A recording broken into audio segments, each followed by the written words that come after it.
I'm Jay Jackson. Welcome to Live in Ladera Heights. Thank you for watching, liking, and subscribing on YouTube.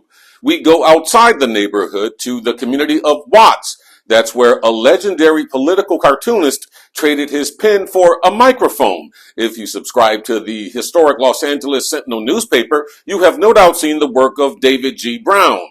Now, anyone can see years of it in one historic place, the Watts Towers Art Center. Is graphic artist, political cartoonist, educator, David G. Brown. David G. Brown has been drawing his own conclusions for more than 2 decades. He's been doing it in political cartoons and books that have won him awards and prestigious honors all across the United States. I realized early on that I had to be a lot better than my white peers. On this day, an enthusiastic crowd came to the Watts Towers Art Center to hear how he reaches those conclusions in a highly anticipated artist talk and exhibit called Politics, Race, and Cartoons. So this exhibit is all about educating and inspiring from a standpoint of the African American perspective. Brown's cartoons are known for their bold colors, exaggerated images, and biting commentary, and the primary focus has been the fight for equal rights and representation for African Americans, a fight he says that's ever challenging in a changing world. I think it's important to not only inspire, but also educate, especially the African American community that has been marginalized. And I think it's really important that we understand our history so that we can change the future for ourselves. And I think a lot of it comes from inside of us and having the confidence that we can do that. And we belong here in this country and define our place. And I think one of the things that you're seeing is the equity, inclusion, things being marginalized. I mean, I've experienced racism throughout my whole career. And in most cases, I've been the only African American in the room. And I think that I'm used to this. So this is not new to me. And I know how to deal with it. You deal with it through learning and learning from those challenges. Can you share with us your process? Arnetta Mack is a longtime fan of Brown's. She says the gathering was a must-attend event.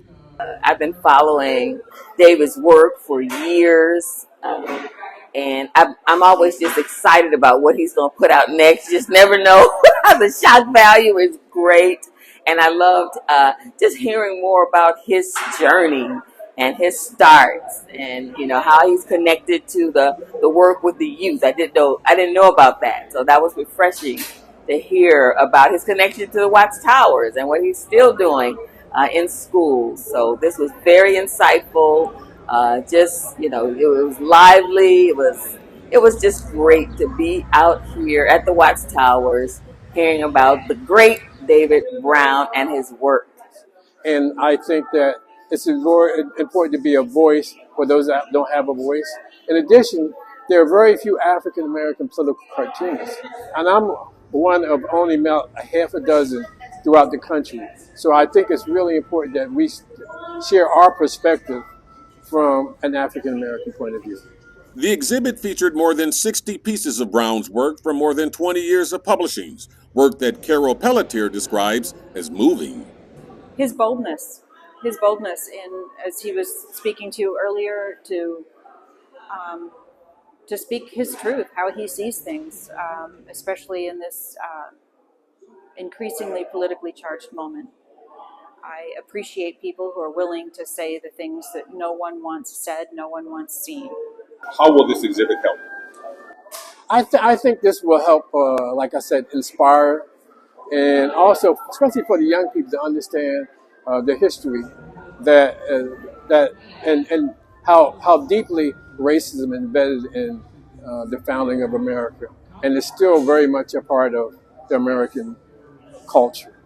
The exhibition will be on display until February 2026. To see more of Brown's work, just go to his website at davidgbrown.studio. And that's going to do it for this episode of Live in Ladera Heights. Please remember to support our sponsor. Thank you again for watching, liking, and subscribing on YouTube. I'm Jay Jackson. You take care.